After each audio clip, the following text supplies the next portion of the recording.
Bueno, pues yo nada más voy a saludarlos y a decirles que nos da muchísimo gusto estar aquí en casa, ver a nuestros pastores.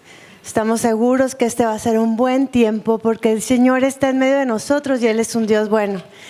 Al inicio de este año el Señor nos da una palabra en la congregación que compartía yo con todos, pero creo que esta es una palabra para todos y está basada en Ezequiel 37 y ustedes conocen perfectamente ese pasaje en donde el Espíritu del Señor está sobre Ezequiel y le dice: ¿qué ves? Y pues veía un valle de huesos secos y le dice: profetiza. Y otra vez le dijo, otra vez tuvo que decirle: vuelve a hacerlo, ¿verdad? Y creo que este es un año especial en donde seguramente hay cosas secas, áreas secas, quizá en tu vida, quizá en tu familia, quizá en el ministerio que Dios te ha encomendado, pero como dice el eslogan de este congreso, su reino sigue avanzando, su espíritu está sobre nosotros y nos da una unción fresca para profetizar sobre esos lugares secos. Y oramos que este sea un año de vida, de nuevo aliento sobre todos, que tengamos nuevas fuerzas y que podamos seguir avanzando en lo que Él nos ha encomendado, tomados de su mano. Que el Señor les bendiga, es un gusto estar aquí.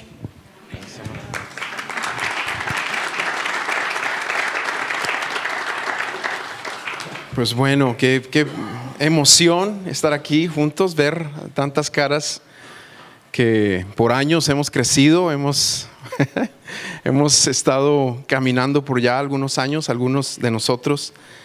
Y bueno, siempre que voy a compartir o que se me permite compartir con pastores, pues es un gran reto porque conozco obviamente la dificultad, la carga que significa.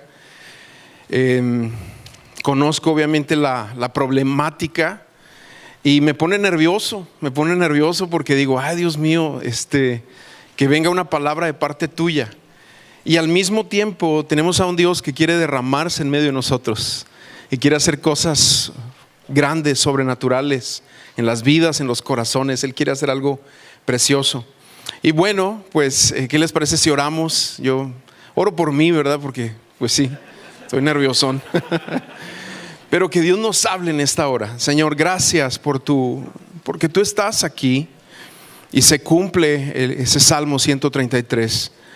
Que ese óleo, ese perfume, esa fragancia desde la cabeza hasta el borde de las vestiduras, que nos empape a todos, Señor, y nos una en medio de un mundo tan divorciado, tan dividido, tan fracturado. Que nosotros marquemos la diferencia en unidad, en amor, en buscar unos a los otros. Gracias, Padre, por lo que estás haciendo y por lo que seguirás haciendo en nuestras vidas, en el nombre de Jesús. Amén. Amén, amén. Pues hace unos días estaba pensando al considerar lo que quería compartir aquí. De una experiencia que tuve hace muchos años cuando empezamos en el ministerio. Algunos de ustedes saben que yo viajaba mucho, y algunos de los viajes que hacíamos era a Cuba. Íbamos mucho a Cuba, estoy hablando hace 20 y tantos años, y con la familiaridad de ir a Cuba nos hicimos amigos de unos pastores, Juan Carlos y su esposa, que ya están con el Señor, y nos tocó estar visitando su iglesia casi 5 o 6 años seguidos. Y en una ocasión, bueno, a los 2 o 3 años que llegamos ahí, ellos empezaron a levantar los muros de su congregación o de su templo, de su pequeño lugar donde se reunían. Era un lugar para unas 100 personas cuando mucho. Y les faltaba el techo. Entonces, en el esfuerzo nuestro de poner el techo, lo trajimos a Monterrey e hicimos una cena donde se recaudaron fondos para poner ese techo. Pero me acuerdo muy bien porque yo los fui a recoger, una familia los recogió en el aeropuerto, se hospedaron ya de noche en esa casa. Al siguiente día, todo el día estuvieron descansando y en la tardecita pasé por ellos, una familia que vivía aquí en el sur de la ciudad. Y antes de llegar a la cena, pues yo tenía que pasar a Walmart, entonces pues me lo llevé a Walmart. Él nunca había salido de Cuba. Ahora, si tú has estado en Cuba y vas a los mercados, vas a las tiendas donde los cubanos compran y entras a la parte de frutería, por ejemplo, que ves como un pequeño mercado de abastos. Hay unos 12, 15 limones en una pequeña montañita, hay unas cuantas papas en otra y es muy escaso, obviamente. Pero entonces cuando vamos entrando al Walmart, aquí en Las Torres, entrando por el lado de frutas y verduras, me acuerdo que yo voy apurado, ellos vienen detrás de mí y se detienen en la puerta y yo los volteo a ver y empiezan a llorar de una forma impresionante. Le digo, pastor, ¿qué tiene? ¿Está bien? Me dice, es que nunca había visto tanta comida en mi vida, nunca. Pues sí, entramos por donde están las pirámides de mandarinas y de calabazas y de papas y de plátanos y estaba así como acostumbra estar, ¿no? Y recordando esto, me hablaba el Señor de cómo muchas veces estamos viviendo en escenarios tan escasos que no logramos ver, sentir, palpar la vida abundante que Dios tiene para nosotros. A veces estamos tan escasos en nuestra visión, en nuestra problemática, en lo que está sucediendo alrededor de nosotros, que no logramos oxigenar nuestra mente, nuestro corazón, nuestra alma de todo lo que Dios quiere derramar, de lo que Él quiere otorgar, de lo que Él quiere poner sobre nuestras vidas. Y pensando en esto, yo quiero que me acompañes, si traes tu Biblia por ahí, a Isaías 54. Quiero llevarte a esa porción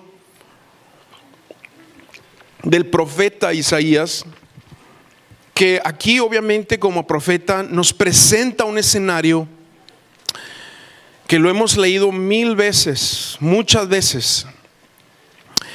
Pero este es un escenario profético en el que Él quiere que en los tiempos de escasez, en los tiempos donde no logramos alzar alas, que empecemos a ver nuestra vida, lo que está sucediendo alrededor de nosotros de forma profética y podamos realmente remontar a las alturas que Dios tiene para nosotros. Entonces voy a empezar a leer Isaías 54, leo de la Nueva Versión Internacional. No voy a leer todo el capítulo, voy a leer algunos versículos ahí que nos permitan entrar en lo que quiero compartirte. Y empieza versículo 1, dice: tú, mujer estéril que nunca has dado a luz, grita de alegría. Tú que nunca tuviste dolores de parto, prorrumpe en canciones y grita con júbilo. Porque más hijos que la casada tendrá la desamparada, dice el Señor. Ensancha el espacio de tu carpa y despliega las cortinas de tu morada. No te limites, alarga tus cuerdas, refuerza tus estacas, porque a derecha y a izquierda te extenderás. Tu descendencia desalojará naciones y poblará ciudades desoladas. Me brinco al versículo 14, dice: serás establecida en justicia, lejos de ti estará la opresión y nada tendrás que temer. El terror se apartará de ti y no se te acercará. Si alguien te ataca, no será de mi parte. Cualquiera que te ataque caerá ante ti. Y por último, versículo 17: no prevalecerá ningún arma que se forje contra ti. Toda lengua que te acuse será refutada. Esta es la herencia de los siervos del Señor, la justicia que de mí procede, afirma el Señor. Y es un escenario, te digo, profético, porque nos está hablando de cosas en las cuales tenemos que caminar, actuar sin ver. Y hasta que vamos dando pasos y vamos avanzando en lo que Dios quiere otorgarnos, es que vamos a empezar a ver cosas. Pero lo primero que quiero resaltar es la parte final. Me voy de atrás hacia adelante. Y en lo último que leemos, en los versículos más o menos 13, 14 en delante, nos habla de que no nacimos para vivir en temor, no nacimos para un caminar en temor. Hay un temor bueno, que es una forma de observar a Dios, de contemplar a Dios, pero saber que no se juega con Él. ¿Sí? Es como todos aquellos que vivimos en la frontera con Texas, pues tú sabes que puedes ir a macalear, puedes ir a la isla, puedes ir a Six Flags, al SeaWorld, todo ese tipo de cosas que están aquí cercanas y que algunos de ustedes han tenido la oportunidad de ir. Pero ellos tienen un dicho ahí que te tienes que grabar y dice: don't mess with Texas. O sea, disfruta, ve, pero ni se te ocurra romper las reglas, porque te metes en problemas con los tejanos que son casi puro vaquero, ¿eh? Aquí tenemos varios, no sé si vengan con bota y todo, pero no. Y hay un temor bueno delante de Dios, obviamente, que nos guía a nosotros a temer alejarnos de Él, y de ahí surgen las decisiones sabias. El principio de la sabiduría es el temor del Señor, dicen Proverbios. Pero hay un temor malo, obviamente, el que nos paraliza, el que nos habla en Hebreos, donde nos dice que nacimos como esclavos al temor, y Jesús vino a romper ese temor en nuestras vidas, nos vino a liberar para empezar a caminar entonces en otro ambiente, en el ambiente de la fe, que ahora la fe es lo que debe de correr por nuestra sangre. Pero el temor malo nos paraliza, nos estanca, nos bloquea, y si se bloquea la fe, se bloquea el suministro de agua para vivir, y eso proviene del diablo, y eso es algo que muchas veces es una carga pesada, el entender o no entender, mejor dicho, que hay un temor que quiere tenernos así. Pero aquí en este escenario profético de Isaías nos habla, dice: lejos de ti estará la opresión y nada tendrás que temer, el terror se apartará de ti y no se te acercará. Y lo interesante es que no está diciendo que lejos estará la opresión, por lo tanto no temerás, sino que dice que donde tú andes, que estamos en un mundo lleno de situaciones y de opresión y de dificultades, pero nuestra confianza en el Señor hace que esa opresión se aleje de nosotros. En estos pasajes, en otra versión dice: yo les enseñaré a tus hijos y ellos disfrutarán de una gran paz. Tus enemigos se mantendrán muy lejos. Y luego aquí dice: vivirás en paz y el terror no se te acercará. Y es que es importantísimo entender que el temor es el punto de acceso del enemigo y de todas sus mentiras. Job fue el que dijo: lo que más temía me sobrevino, lo que más me asustaba me sucedió. Porque en su temor, en la desgracia que sucede sobre su vida, de repente hay un momento donde el temor se apodera, se abre una puerta y empiezan a suceder desgracias en él. Ahora, las desgracias obviamente pueden suceder, pero aquí la cosa es que hay una promesa de que no vamos a temer en medio de las dificultades, en medio de las circunstancias opuestas a nosotros. Pero el temor es ese punto de acceso del ladrón que viene a robar, matar y destruir. El temor es un contrato con el acusador. Eso es el temor, un contrato con el acusador. Creerle a sus mentiras es empoderarlo, es darle poder al enemigo en lo que dice. Cuando te crees la mentira, empoderas entonces al mentiroso. Pero la promesa que se nos da aquí es que se nos va a otorgar paz. Y la paz es como un muro a nuestro alrededor. No hay muro más fuerte a nuestro alrededor que la paz que Dios nos da en medio de las situaciones que nos toca vivir. Y termina diciendo aquí: ningún arma forjada contra ti prosperará. Y luego dice: condenarás toda lengua que se levante contra ti en juicio. Esta es la herencia de los siervos del Señor. Y es que lo que nos está diciendo es que nuestra herencia, aun cuando vienen momentos donde, como toda persona, viene una dificultad y de repente, aunque nuestro corazón quiera temer, nuestra herencia es que podemos hablarle al temor, podemos hablarle a esa circunstancia. Y aquí dice: condenarás toda lengua que se levante contra ti en juicio. Otras versiones dicen: refutarás, silenciarás, condenarás toda lengua que se levante contra ti en juicio. O sea, es decirle a esa situación que muchas veces viene alrededor de nosotros: cállate, no tienes control sobre mi vida, no tienes impacto sobre mi corazón, no vas a hacer una fractura en mi mente. Y esa forma de observar, de acuerdo a lo que nos dice Isaías aquí, es la herencia que nosotros tenemos. Otra versión de ese último pasaje dice: silenciarás cuanta voz se levante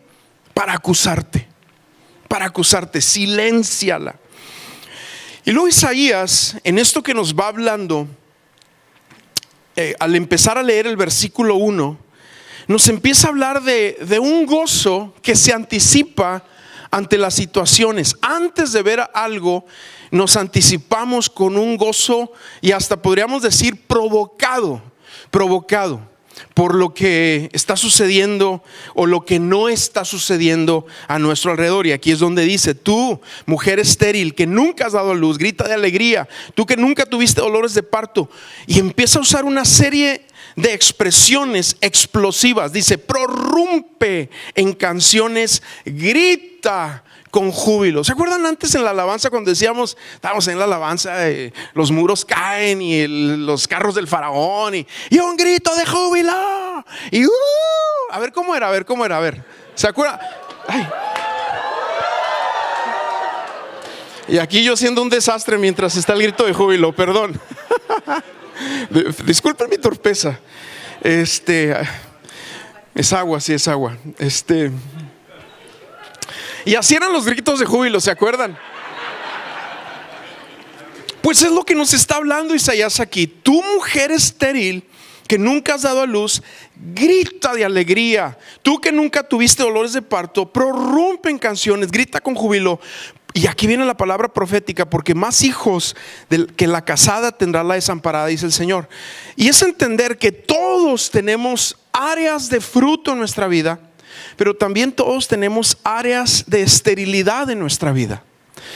Todos tenemos áreas que no han salido como lo planeamos, no han salido como lo pronosticamos, no han fructificado como lo anticipamos. A lo mejor tú empezaste un negocio y se frustró, o tú pensabas que cuando iba a empezar la iglesia tú ibas a fluir así, viento y marea, y iba a ser, y resulta que no, o empezaste y se estancó la cosa. No sabemos. Hay muchos escenarios que en muchas ocasiones provocan en nosotros ese sentido de esterilidad, de no haber fructificado según nuestros estándares, porque Dios tiene propósitos grandes siempre.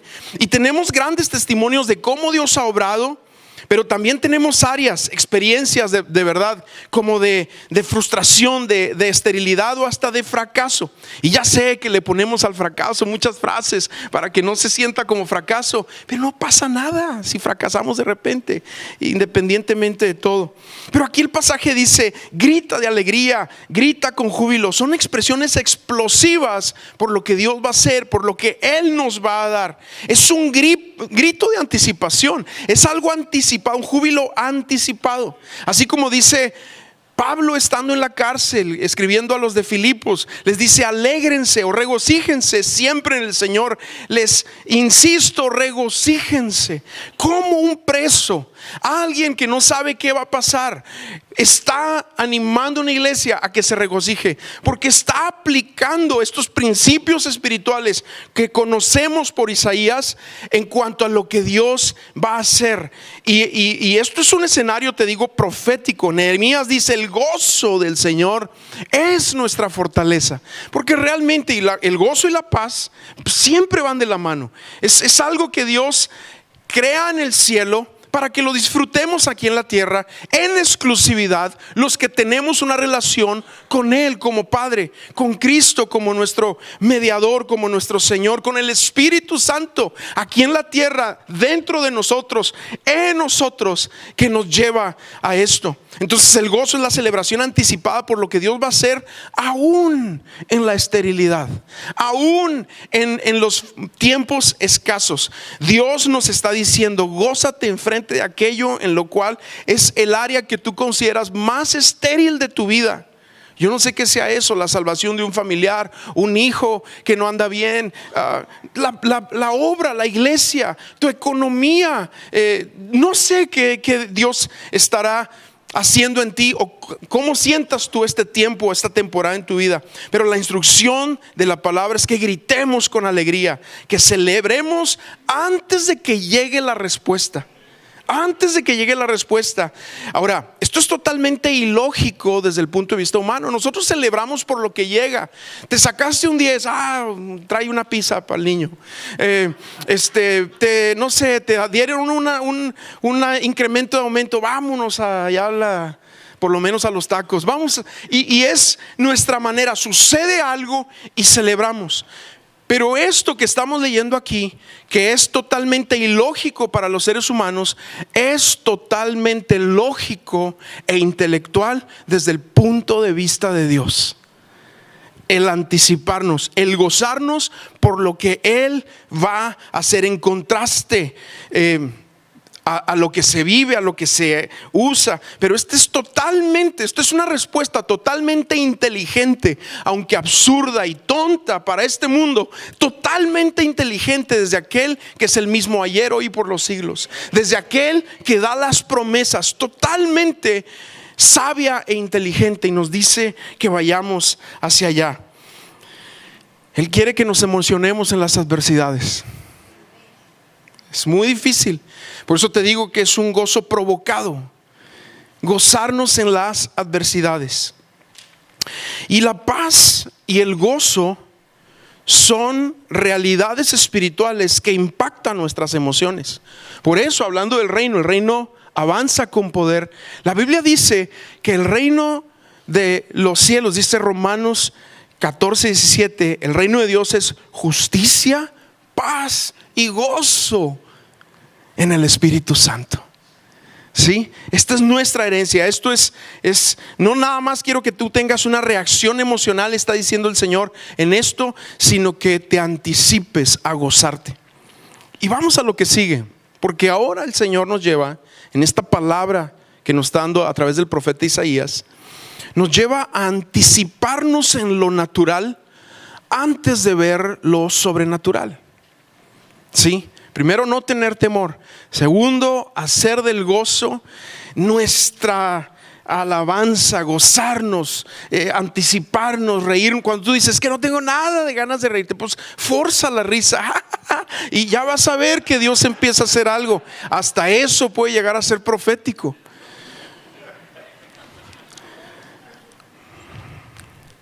Pero ahora el versículo 2 dice: ensancha el espacio de tu carpa, despliega las cortinas de tu morada, no te limites, alarga tus cuerdas, refuerza tus estacas, porque a derecha y a izquierda te extenderás. O sea, le está hablando a la mujer estéril, le dice: gózate porque vas a tener un hijo. Pero no nada más deja eso ahí en un gozo, sino que va y le dice: ok, bueno, antes de que te embaraces, añade otro cuarto. Anticípate. Y la anticipación es la provisión hecha por quienes tienen fe en lo que Dios ha hablado. ¿Sí? Es la anticipación por lo que Dios va a hacer. En Hechos capítulo 1 y Hechos capítulo 2 vemos un escenario muy interesante, porque Jesús estableció 12 apóstoles. Pero en la traición de Judas, en Hechos capítulo 1, Pedro tiene esta revelación y dice: falta algo para que la promesa del Espíritu Santo venga sobre nosotros. ¿Qué es lo que falta? Completar el número que él estableció, 12. Nombran a Matías, que a lo mejor no vuelve a aparecer en los escritos, en los testimonios de los apóstoles, pero él representa la chispa para que se completara, sí, lo que el Señor ya había hablado. Se anticiparon, pusieron el odre completo, y entonces Dios derramó el vino. Y entonces es lo que nos empieza a hablar aquí, de anticiparnos en lo natural antes de ver lo sobrenatural. Hay un escenario en 2 de Samuel donde David, como primer acto de gobierno, ya que queda sobre todo Israel, porque recuerda que primero queda sobre Hebrón, el sur de la zona, pero después lo proclaman rey 7-8 años después sobre todo Israel. Y su primer acto de gobierno es traer el arca del pacto a Jerusalén. David era profeta también, además de ser rey y además de ser poeta y además de ser músico, también fue profeta. Y él sabía que hacer ese esfuerzo, anticiparse a traer el arca del pacto, que había estado lejos por mucho tiempo, era parte del cumplimiento para que viniera la presencia de Dios, para nuevos tiempos, para la protección, la prosperidad, la bendición de Dios sobre Israel. Pero no nada más eso, creo que también estaba viendo a Cristo. Era una forma de decir: Cristo, tú vas a venir a este lugar, vas a establecer tu morada. Él estaba viendo hacia adelante. Y entonces en su primer acto de gobierno, pues dice: vamos pasamos por el arca, ustedes saben, está en 2 Samuel 5, Primera de Crónicas 15, y se le ocurre traer el arca jalada por una carreta. Ahora, yo siempre me he imaginado que agarraron una carreta cualquiera y subieron ahí el arca, hasta que vi el velorio de la reina Elizabeth. ¿Sí lo vieron? Traía 100 soldados adelante estirando con una cuerda, 100 atrás, otros 100 gaitistas al frente tocando en todo el trayecto. Yo creo que en su buena intención y vaya, en toda la pompa de los reyes, David tenía una buena intención de traer el arca a Jerusalén e hizo lo que pudo. Pero el gobierno anterior pues no pavimentó bien las calles. Ya sabes, la carreta cae ahí en un agujero. Se empieza a caer el arca y también de buena onda mete la mano y en ese momento cae muerto. Ahora, la Biblia no nos es muy específica con algunos detalles, pero al parecer David entra en una especie de depresión, más o menos por 3 meses por el fracaso, hasta que empiezan a indagar en los escritos. Empiezan a ver que el arca se traía sobre los hombros de los levitas, porque la presencia de Dios siempre descansa sobre personas que están dispuestas a pagar un precio por tener esa presencia de Dios en sus vidas. Y tú conoces la historia. De repente entran a Jerusalén y yo creo que como acto de gobierno marcaron las calles, tenían las vallas, estaban los policías, estaba todo en orden como un acto de gobierno debe de ser. Estaba todo así, pero en la emoción del momento, en el estallar del corazón de David por lo que está pasando, se quita el manto y en calzones empieza a danzar. ¡Wow! Ahora, David debe haber sido un tipazo, ¿verdad?, para haber hecho eso. No era como cualquiera de nosotros así, ¿verdad? Ya ni quiero, bueno.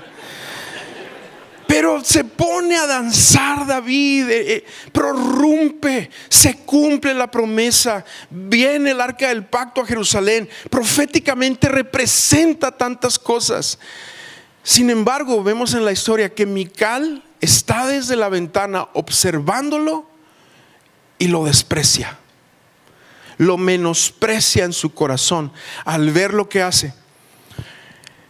Y cuando ves este escenario de Isaías, todas estas expresiones explosivas de gozo, todas estas anticiparnos en lo natural antes de que llegue lo sobrenatural, todo esto que Isaías nos habla aquí en lo que acabamos de leer, siempre desde el punto de vista de un espectador se ve raro, extravagante, no sé.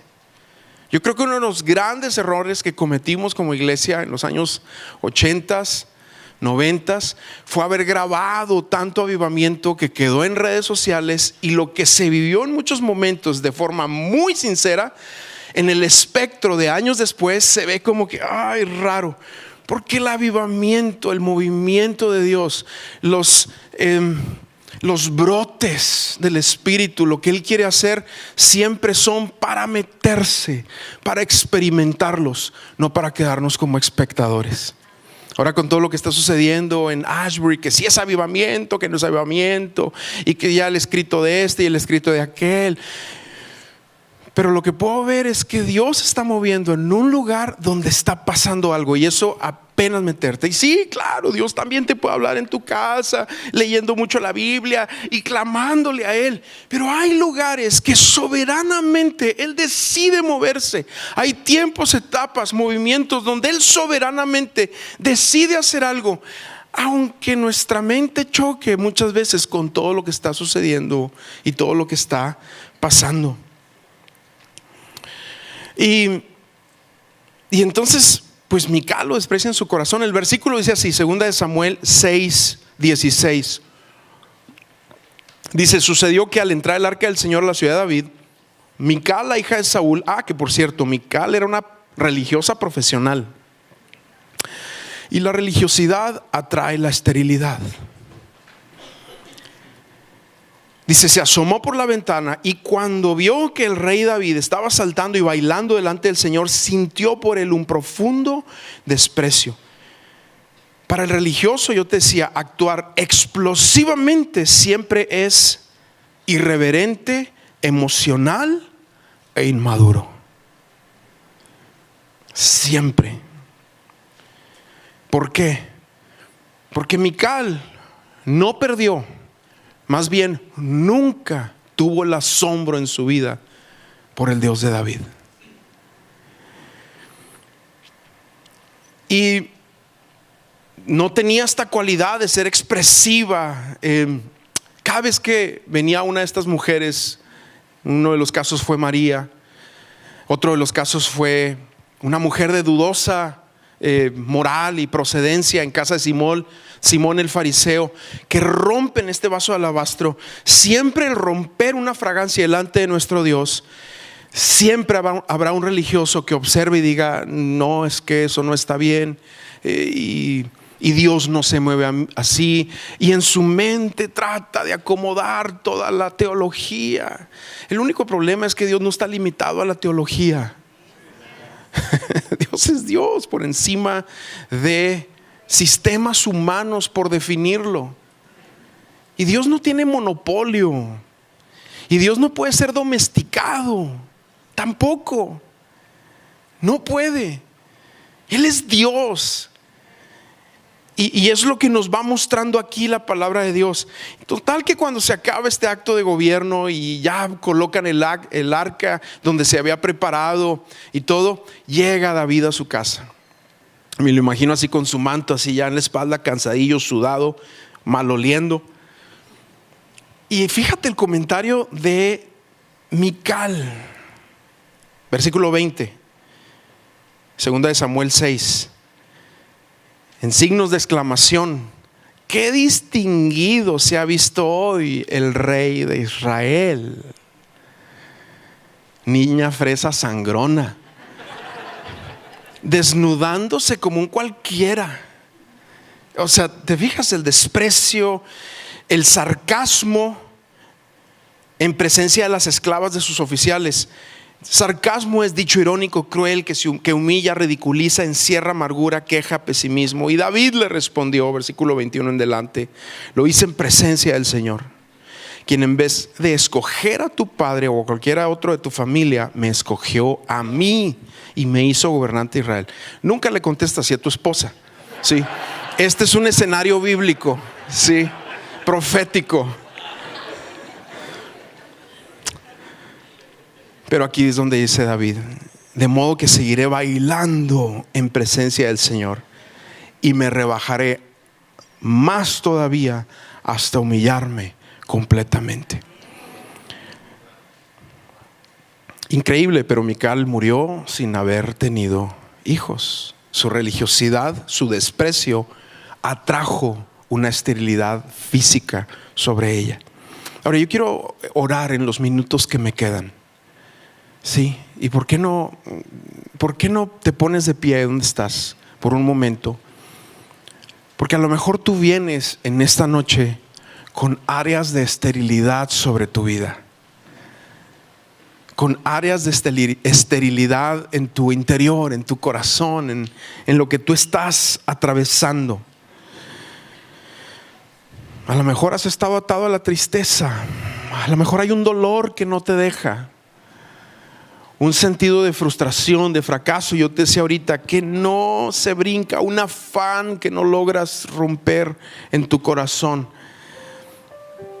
Pues ya sabemos qué hacer. Señor, Señor, Señor, te necesitamos más de lo que podemos llegar a comprender.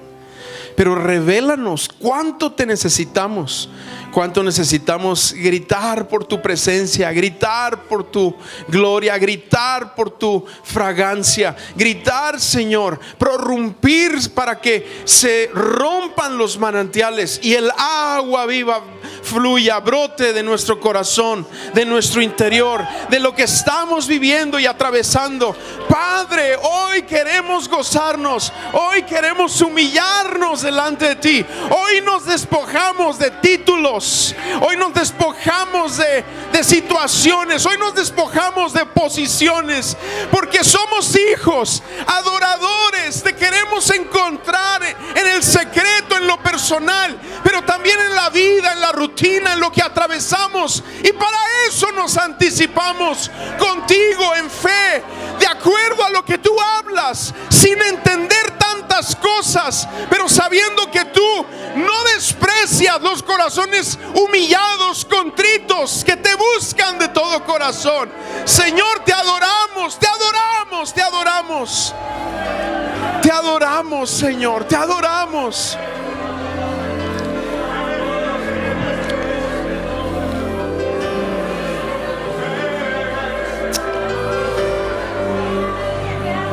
Y levanta tus manos. Y en esa área de esterilidad sobre tu vida, sobre tu liderazgo, sobre tu iglesia, empieza a pronunciar el nombre de Jesús. Jesús, Jesús, Jesús. Jesús, eres el más hermoso de los hijos de los hombres, lleno de gracia y de verdad. Tú sorprendes en toda situación. Tú sorprendes. Oro que tú sorprendas en estos días. Que hoy preparemos, Señor, algo, un lugar, un escenario, para que tú vengas, descienda. Ya estás aquí, donde tu nombre se invoca, Jesús. Pero hoy queremos venir, abrir este congreso, abrir este tiempo como siervos tuyos, diciéndote que tú eres el personaje principal, el deseado de nuestro corazón. Eres tú, Jesús, que nos atraigas, que nos seduzcas, que nos lleves a tus cámaras secretas, Señor, y ahí intimemos contigo, Jesús. Oh, ven, ven en medio de nosotros, Jesús. Ven, Jesús. Ven en medio de tu iglesia. Ven en medio de tus hijos. Preséntate en este lugar.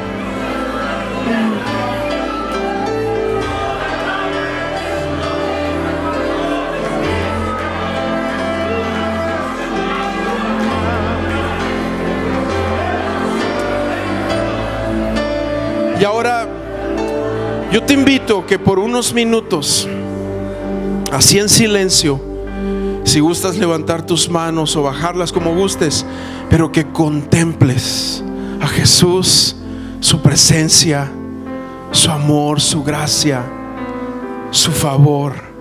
Contempla a Jesús. Ay, es hermoso. Eres hermoso, Señor.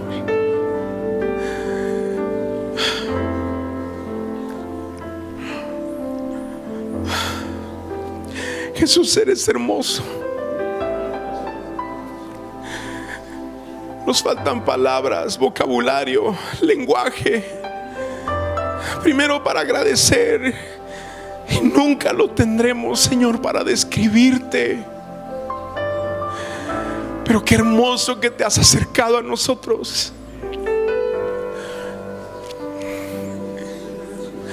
El Dios que restaura todas las cosas, el Dios que sopla y da vida y hace nuevo todo.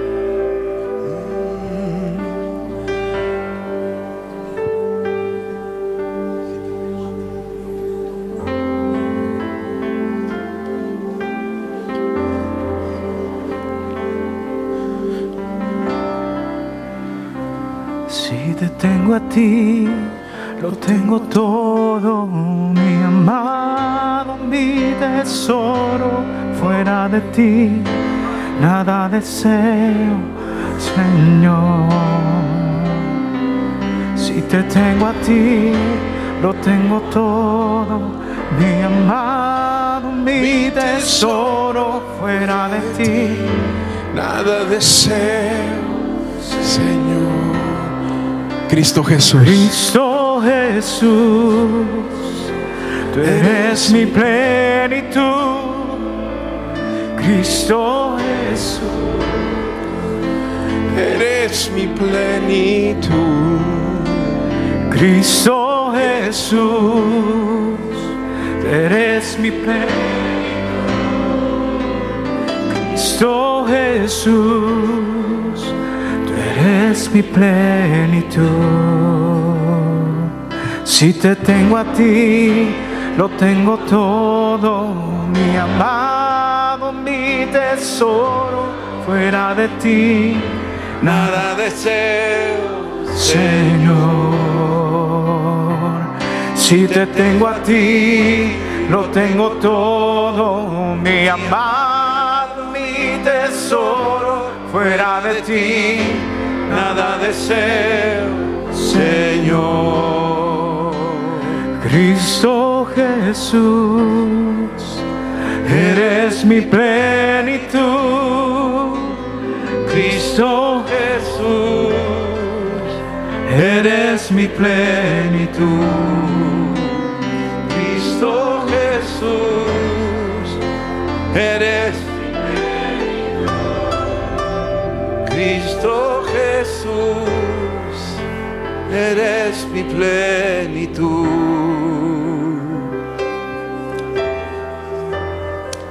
Señor, gracias por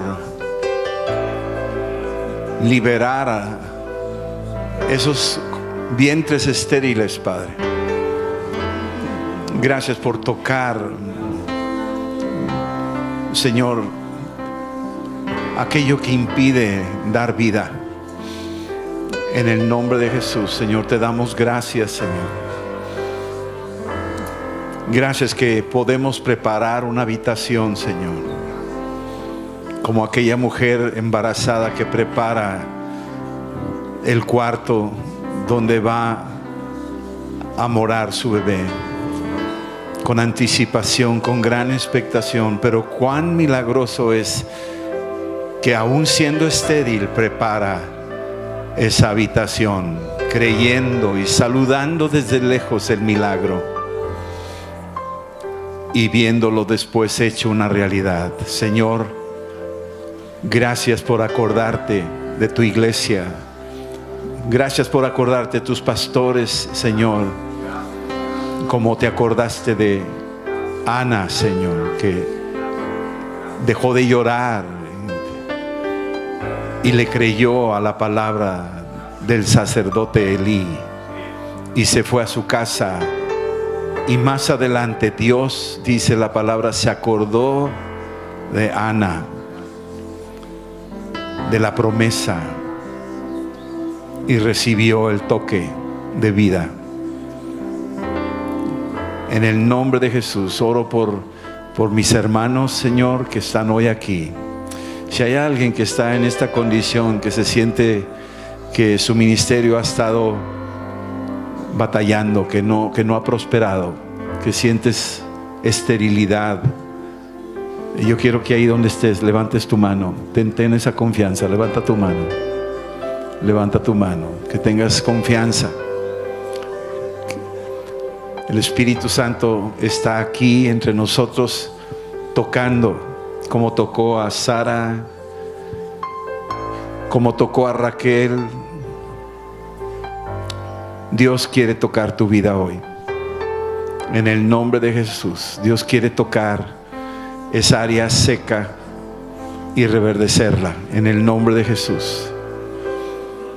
En el nombre de Jesús. Y si hay alguna duda ahí en tu corazón, declaramos disipada esa duda, y la fe de la cual Dios se agrada, Dios otorga esa fe en el nombre de Jesús. Y lo que anhela tu alma, Dios te lo concede en el nombre de Jesús. Lo creemos y lo recibimos en el nombre de Jesús, en el nombre de Jesús. Y que Dios nos perdone si ha habido esterilidad, no por causas naturales, sino por la envidia o por el celo o por el espíritu religioso que juzga, como se juzgó a David, como Mical. Esa esterilidad no la queremos, Señor. Nos arrepentimos si ha habido esto, Señor. Si se ha juzgado al prójimo, si se ha criticado al prójimo, si se ha menospreciado al prójimo. Señor, líbranos de esta esterilidad. Te lo pedimos, Señor, en el nombre de Jesús. En el nombre de Jesús nos arrepentimos como iglesia, como pastores. En el nombre de Jesús, si ha habido algo que hemos juzgado a otros ministerios o a otras personas, Señor, nos arrepentimos en el nombre de Jesús. Quita esta maldición de esterilidad y trae vida, trae vida, trae vida a los corazones de tu pueblo, Señor, en el nombre de Jesús. Amén, Señor. Amén, amén, amén. Gracias, Señor.